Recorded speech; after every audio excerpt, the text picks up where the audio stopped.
Mao Zedong, an infamous figure whose reign left a chilling imprint on the face of history, causing the deaths of an estimated 45 million souls, a number that surpasses even Hitler and Stalin combined.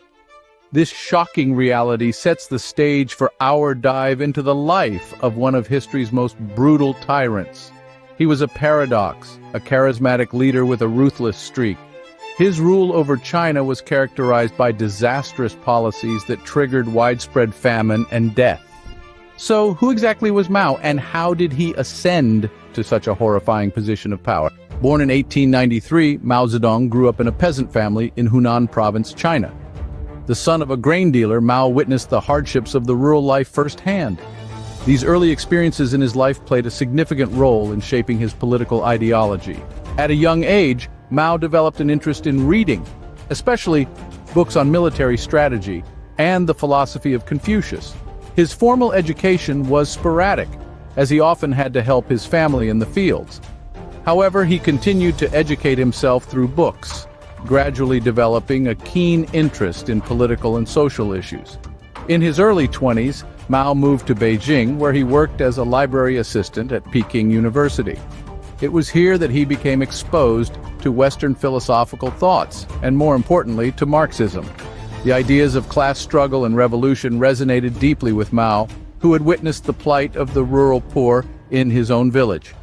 He joined the Communist Party of China in its early years and became an active participant in the political upheavals that were sweeping across the country. Mao's practical approach to Marxism, which emphasized on the potential of the peasant class, distinguished him from other party members. These formative years were crucial in shaping Mao's political philosophy. His experiences, his understanding of Marxism, and his vision for a new China laid the foundation for his rise to power. Mao's youth was marked by a growing passion for radical change, a passion that would soon engulf an entire nation. In the year of 1949, following an extended and brutal civil war, Mao Zedong declared the creation of Republic of China. This wasn't just a power shift. It was a historical turning point, marking the beginning of a reign that would leave a permanent scar on China's annals.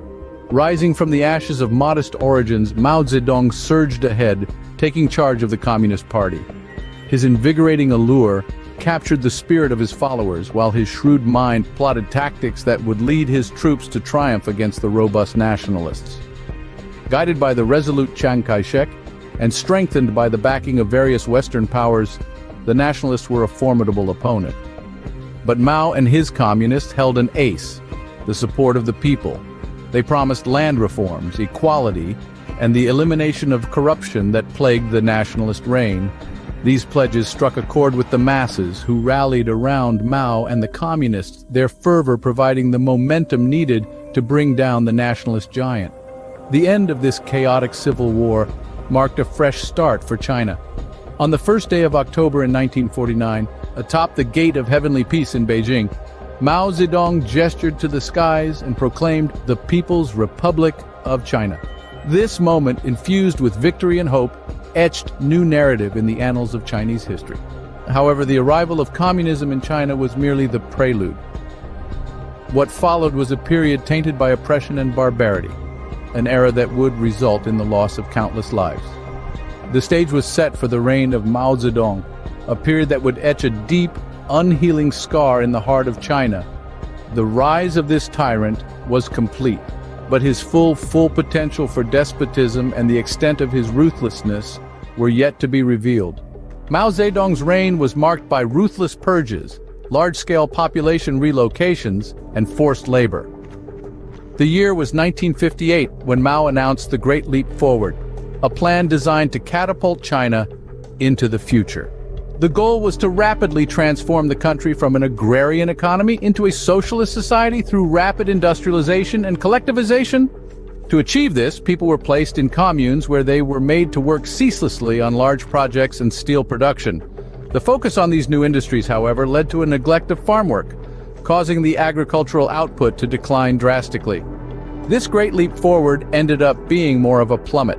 This policy led to the largest famine in human history, known as the Great Chinese Famine. The country's food production plummeted, resulting in widespread malnutrition and starvation. with an estimated death toll ranging from 15 to 45 million people. In the midst of this disaster, Mao initiated the Cultural Revolution in 1966, intending to reassert his authority over the Chinese government. The Cultural Revolution was a decade-long period of political and social chaos caused by Mao's desire to use the masses to reassert his control over the Communist Party. He mobilized the young, forming the Red Guards, groups of youths who were given the authority to attack anyone they deemed to be an enemy of the revolution. Universities were shut down for nearly 5 years, intellectuals were publicly humiliated, and in many cases violently attacked. Historical relics and artifacts were destroyed, an estimated 1/3 of the country's cultural heritage. Religious sites were ransacked, and the four olds, old customs, old culture, old habits, and old ideas were systematically obliterated. The death toll from this period of violence is estimated to be between 500,000 and 2 million people. Mao's reign was also characterized by widespread human rights abuses. Freedom of speech, movement, and many other basic human rights were severely restricted. During the anti-rightist campaign of 1957, about 550,000 intellectuals were purged, often being sent to work in labor camps. Mao himself said that the death of half of China's population would not be too high a price to pay for achieving a real communist society. Despite the terror, Mao's reign did lead to some changes, including centralizing power in China, laying the foundation for modern China, and improving the status of women. Yet, these changes came at an unimaginably high cost. The human suffering, the loss of life, the destruction of culture, the years of fear, they mark one of the darkest periods in human history. Under Mao's rule, China was transformed, but at a cost that is hard to comprehend. Mao Zedong's reign over China, marked by radical policies and brutal purges, left an indelible and transformative imprint on the nation. His ideology, aimed at a classless society, led to massive socio-political campaigns, fundamentally restructuring China. His principal movements, the Great Leap Forward and the Cultural Revolution, intended to purge bourgeois elements and modernize the nation. Yet they resulted in devastating famine, cultural annihilation, and mass death. His legacy is a complex tapestry, viewed differently through various lenses. Internationally, he is often seen as a symbol of tyranny due to his disregard for human lives. Despite certain advancements, the negative impacts of Mao's era are deeply into history. His life and legacy remain a paradox, embodying the potent influence of ideas on a nation's history. We find ourselves at the end of our journey through the labyrinth that was Mao Zedong's life. We witnessed his rise to power and the implications of his stringent rule. Despite the profound losses, his reign also brought social and economic reforms, birthing modernization in China. As we stand upon the precipice of finality, Mao's past policies cast over present-day China. His legacy is debated as we try to discern its echoes in today's world. It's not just about dates and events. It's about the actions of individuals that have shaped our world. As we contemplate Mao's influence, we must consider the lessons learned and how to apply these to our world. Remember, the power of a single influence can change history. So, what power do you hold? You shape the future. The answer, my friends, lies not only in the story of Mao Zedong, but also within each of our own narratives. Thanks for watching. If you enjoyed this video, don't forget to like, subscribe, and hit that notification bell so you never miss an update.